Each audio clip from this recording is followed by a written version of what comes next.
वेगलज्जल प्रवाह पावितस्थले खलेवलम्ब्य लम्बिताम्बुजङ्गमालिका। कल को ग्रहण है मंगलवार। आज 26वां अध्याय कार्तिक मास महात्म का।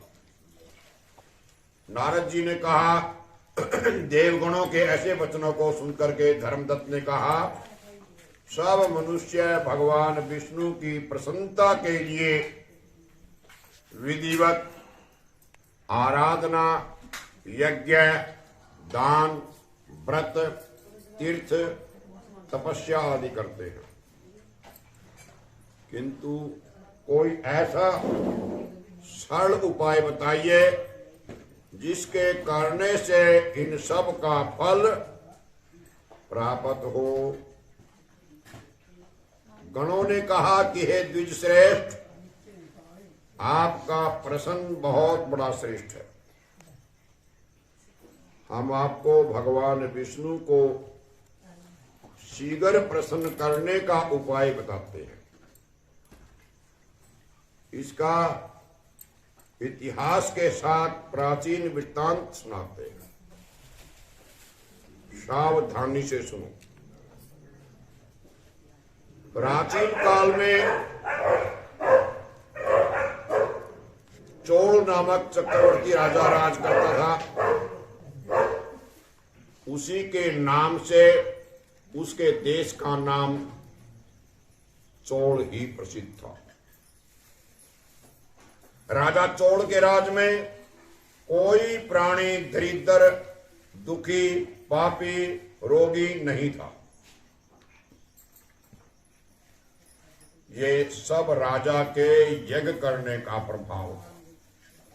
वो यज्ञ करता था। ताम्रपर्णी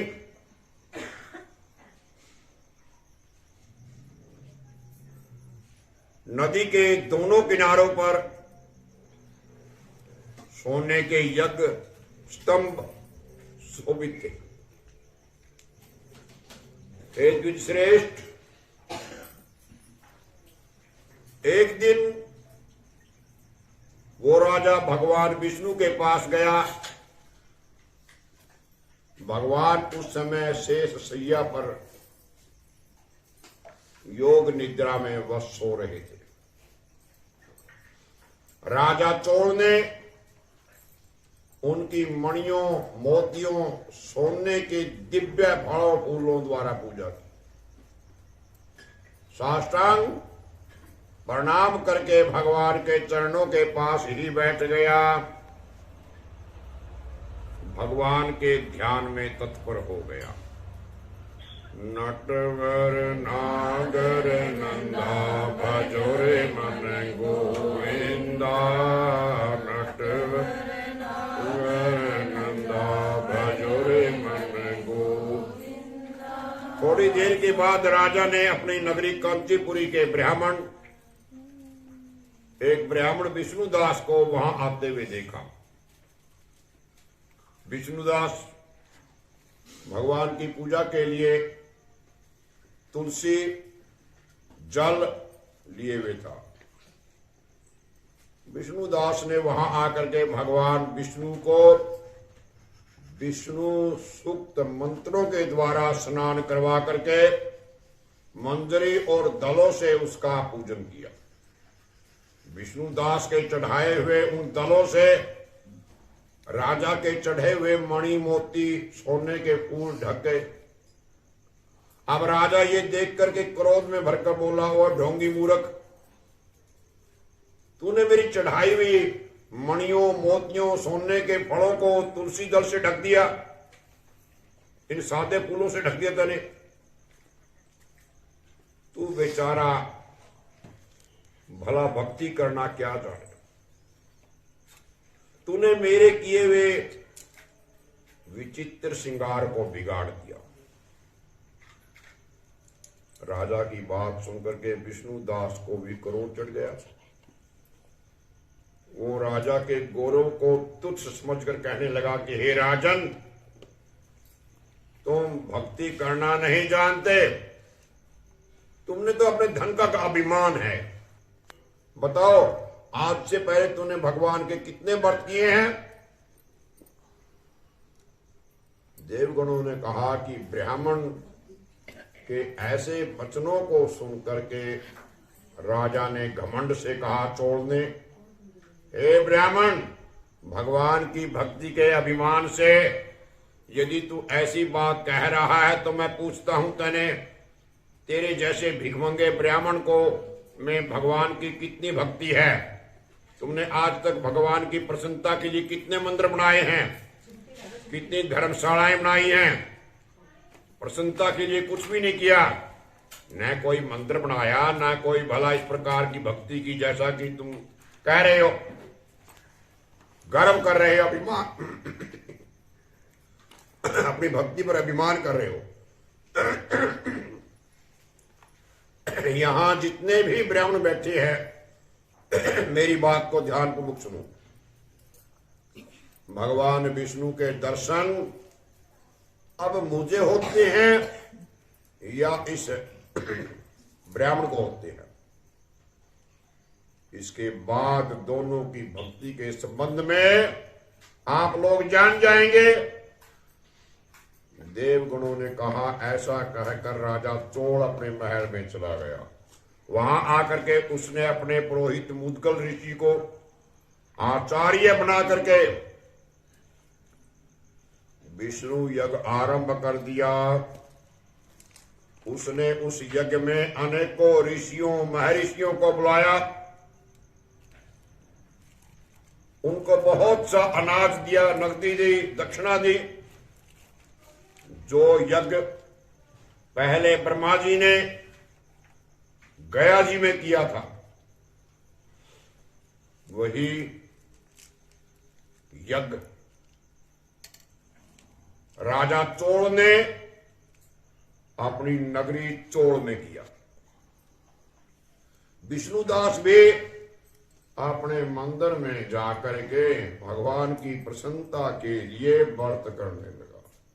उसने तो एक ही विनती करनी शुरू कर दी, मिलता है सच्चा सुख केवल भगवान तुम्हारे चरणों में। मिलता है सच्चा सुख केवल भगवान तुम्हारे चरणों में। मेरी विनती है पल पल छिन छिन रहे जान तुम्हारे चरणों में। मेरी विनती है पल पल छिन छिन रहे जान तुम्हारे चरणों। उसने माघ मास और कार्तिक मास के सभी व्रत किए।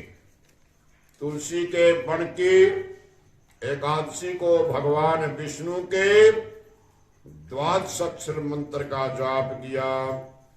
तारा है सारा जमाना, प्रभु हमको भी तारो। तारा है सारा जमाना, प्रभु हमको भी तारो। हमको भी तारो प्रभु, हमको भी तारो। हमको भी तारो प्रभु, हमको भी तारो।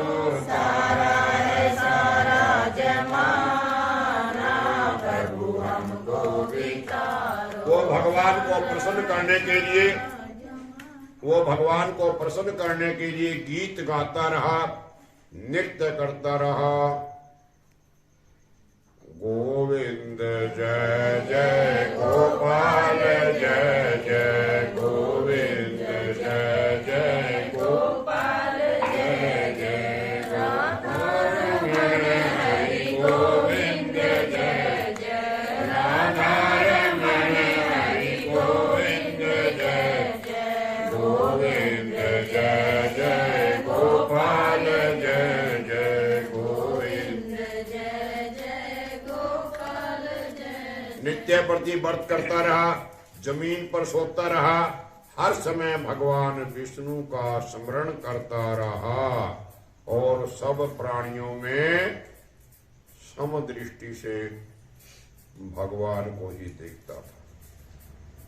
उसने भगवान को प्रसन्न करने के लिए माघ और कार्तिक के व्रत भी किए, उन व्रतों के नियमों का पालन भी किया, उद्यापन भी किया। इस प्रकार राजा चोर और विष्णुदास ब्राह्मण दोनों को आराधना करते करते बहुत दिन बीत गए। बोल विष्णु भगवान की जय। 27वां अध्याय। गणों ने कहा, विष्णुदास एक दिन भोजन करके भक्ति में तल्लीन था, कोई उनका भोजन चुरा करके ले गया। सायंकाल की आराधना हो, उसके व्रत भंग ना हो, इसलिए उसने द्वारा भोजन नहीं बनवाया, तैयार नहीं किया। नारद जी ने कहा, इस तरह लगातार 7 दिन तक कोई दूसरा भोजन चुराता रहा। तब वो हैरान होकर सोचने लगा, ये तो बड़ी विचित्र घटना है कि न जाने कौन हर रोज मेरे भोजन को चुरा करके ले जाता है। फिर भी इस देवस्थान को छोड़ना नहीं चाहिए। अगर मैं भोजन बनाकर खा लेता हूं तो देर हो जाएगी और पूजा छूट जाएगी। अतः मुझे भोजन बना करके तुरंत खाना नहीं चाहिए। बिना भगवान को भोग लगाने के वैष्णवों को भोजन नहीं करना चाहिए। अगर 7 दिन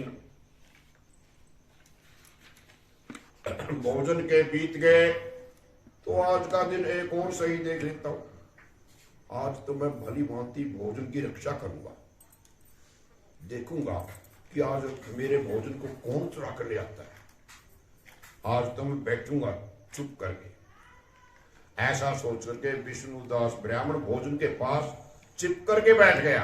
उसने थोड़ी देर के बाद देखा कि वहां पर तो एक चंडाल आया, और जिसका शरीर अत्यंत दुर्लभ था।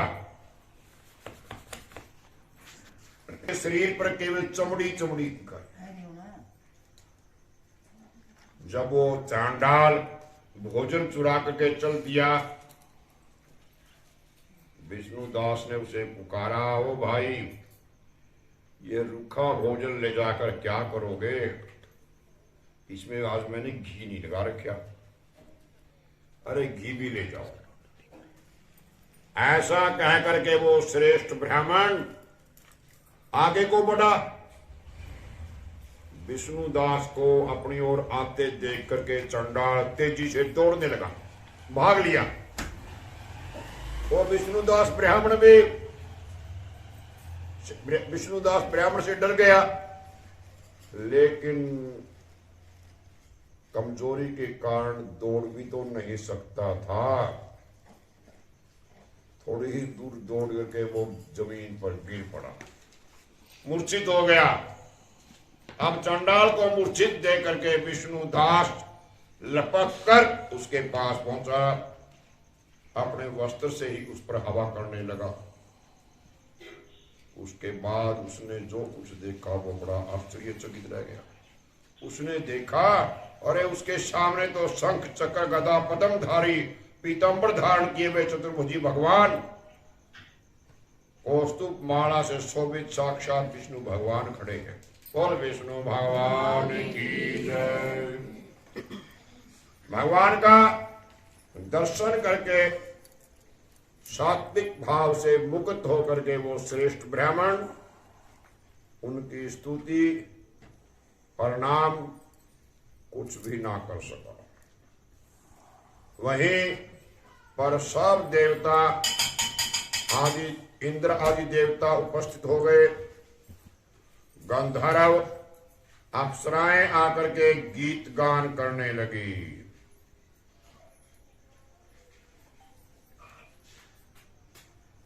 गोविंद जय जय गोपाल जय जय गोविंद जय गोपाल जय जय।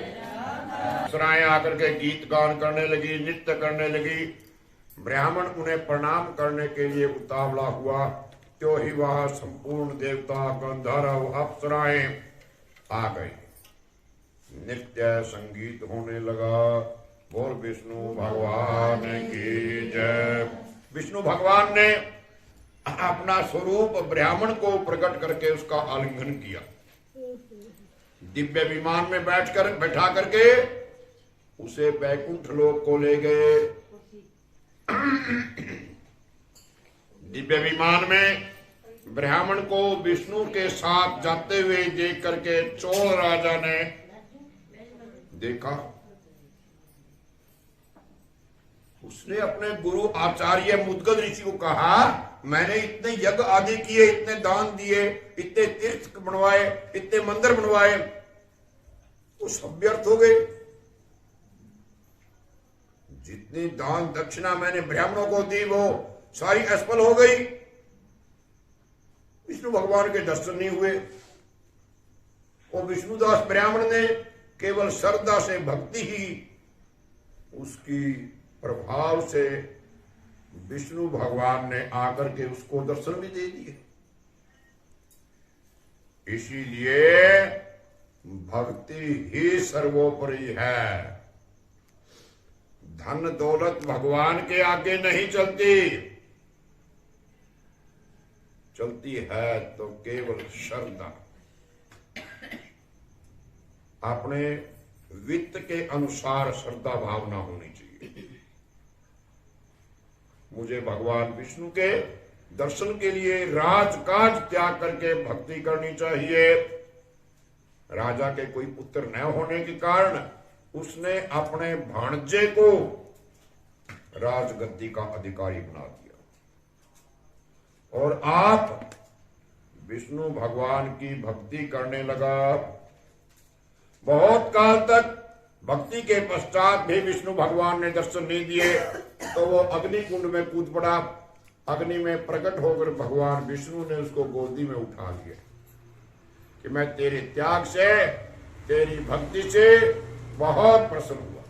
उसका आलिंगन करके उसको दिव्य विमान में अपने साथ बैठा करके भगवान बैकुंठ लोक को ले गए। भगवान विष्णु ने अपने समान रूप वाले ब्राह्मण को पुण्यशील और राजा चोल को सुशील नामक देकर के दोनों को अपना द्वारपाल बना लिया। बोल विष्णु भगवान की जय। शांताकारं भुजगशयनं पद्मनाभं सुरेशं विश्वाधारं गगनसह